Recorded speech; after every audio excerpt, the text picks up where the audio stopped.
আসসালামু আলাইকুম। Farzana's new recipe চ্যানেলে সবাইকে স্বাগতম। আজকে আপনাদের সাথে ভীষণ মজার একটি নাড়ু রেসিপি শেয়ার করব। হাতের কাছে থাকা মাত্র 3টি উপকরণ দিয়ে খুব সহজে আপনারা এই নাড়ুগুলো তৈরি করে নিতে পারবেন। আজকে আমি সাবুদানার নাড়ু রেসিপি শেয়ার করব। রেসিপিটি একবার তৈরি করলে বারবার বানাবেন। একটা দুটো খেলে মন ভরবে না, এতটাই সুস্বাদু হয়। তো রেসিপিটি তৈরি করতে এখানে আমি ছোট 1 বাটি পরিমাণ সাবুদানা নিয়েছি। আর চেষ্টা করবেন এই রেসিপিটি তৈরি করার সময় অবশ্যই ছোট সাইজের সাবুদানা নেওয়ার জন্য। এখানে আমি ছোট 1 বাটি মেপে নিয়েছি। আপনারা আপনাদের হাতের কাছে থাকা ছোট যে কোনো বাটি মেপেই এখানে সাবুদানাগুলোকে নিয়ে নিতে পারেন। এবারে সাবুদানাগুলোকে একটা বাটিতে নিয়ে নিলাম। এবার দিয়ে দিব এখানে কিছুটা পানি। চামচ দিয়ে এগুলোকে একটু নেড়ে চেড়ে মিশিয়ে নিব।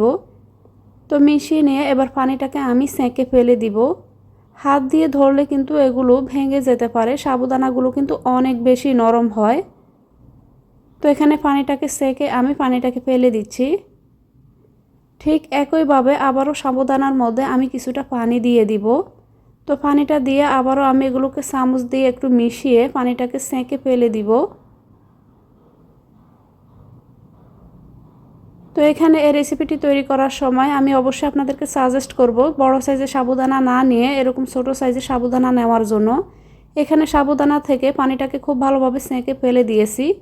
এবার এই সাবুদানাগুলোকে আমি 30 মিনিটের জন্য রেস্টে রেখে দিব। এখানে সাবুদানার গায়ে গায়ে যেই পানিটা থাকবে 30 মিনিট পর সেই পানিটা সাবুদানাগুলো শোষণ করে নেবে। আর এই সাবুদানাগুলোকে কিন্তু আগের থেকে অনেকটাই কিন্তু ঝরঝরে করে দিবে।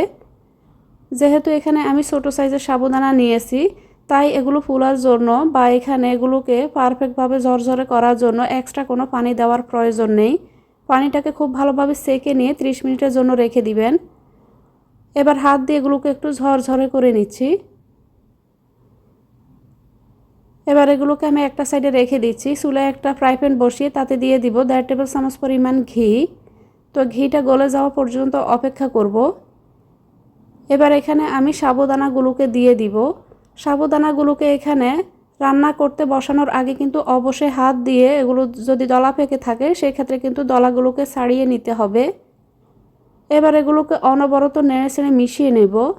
এর মাঝে এখানে স্বাদের ব্যালেন্সের জন্য আমি দিয়ে দিলাম সামান্য পরিমাণে একটু লবণ। দিয়ে এগুলোকে মিশিয়ে নিচ্ছি। তো শুরুর দিকে কিন্তু এগুলোকে একটু ঘন ঘন করে মিশিয়ে নিতে হবে, না হয় দেখা যাবে শুরু থেকে কিন্তু এগুলো দলা পেকে যাবে। সেই ক্ষেত্রে এগুলোকে মিশিয়ে নিতে আপনাদের সমস্যা হবে। তো অবশ্যই এই টিপসটি মাথায় রাখবেন। কিছুক্ষণ এভাবে নেড়ে ছেড়ে ভেজে নিতেই দেখবেন আস্তে আস্তে কালারটা চেঞ্জ হতে শুরু করেছে।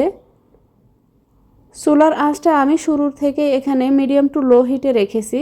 চুলার আঁচটা মিডিয়াম টু লো হিটে রেখে এগুলোকে আমি রান্না করে নিব বা ভেজে নিব। যখন দেখবেন এগুলোতে এরকম কালার চলে এসেছে, এগুলো ট্রান্সপারেন্ট হয়ে গিয়েছে, তখন এখানে আমি দিয়ে দিব সামান্য একটু অরেঞ্জ ফুড কালার। হাতের কাছে ফুড কালারটা না থাকলে সেই ক্ষেত্রে আপনারা ফুড কালার ছাড়াও মিষ্টিগুলো বানিয়ে নিতে পারেন।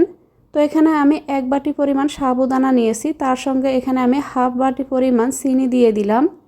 দিয়ে আবার এগুলোকে মিশিয়ে নিচ্ছি। তো এই চিনিটা দেওয়ার পরে চিনিটা যখন আস্তে আস্তে গলতে শুরু করবে তখন দেখবেন এখানে সাবুদানাটা যে জোড়া লেগে গিয়েছে সেটি কিন্তু আস্তে আস্তে খুলে যাবে। তো আমি ভালো করে এগুলো মিশিয়ে নিচ্ছি। তো মিশিয়ে নিতে নিতে দেখবেন এগুলোতে এরকম একটা কালার চলে এসেছে আর এখানে চিনিটা কিন্তু সম্পূর্ণ গলে গিয়েছে। এবার এগুলোকে কিছুক্ষণ নেড়ে চেড়ে এভাবে আমি আরও কিছুক্ষণ চুলায় রাখবো। তো এখানে আমার মিশ্রণটা তৈরি করা হয়ে গিয়েছে, দেখে নিশ্চয়ই বুঝতে পারছেন। এবার এগুলোকে আমি চুলা থেকে নামিয়ে নিব। তার আগে এখানে আমি কিছুটা কাঠবাদাম কুচি দিয়ে দিলাম। তো এখানে কাঠবাদাম কুচিটা দিয়ে মিশিয়ে চুলার আঁচটা আমি বন্ধ করে দিব। চুলার আঁচটা বন্ধ করে দিয়ে এগুলোকে আমি কিছুক্ষণ ঠান্ডা হতে দিব। তবে এই মিশ্রণটাকে কিন্তু একেবারেই ঠান্ডা করে নেওয়া যাবে না। হালকা কুসুম গরম থাকা অবস্থাতে এখানে নাড়ুগুলো শেপ দিয়ে নিতে হবে। পুরোপুরি ঠান্ডা করে নিলে নাড়ুগুলো বানানোর সময় কিন্তু আপনাদের সমস্যা হতে পারে, এগুলো জোড়া লাগতে চাইবে না। তো এখানে এই নাড়ুগুলোকে আমি হালকা কুসুম গরম থাকা অবস্থাতে এভাবে হাত দিয়ে চেপে চেপে শেপ দিয়ে দিব।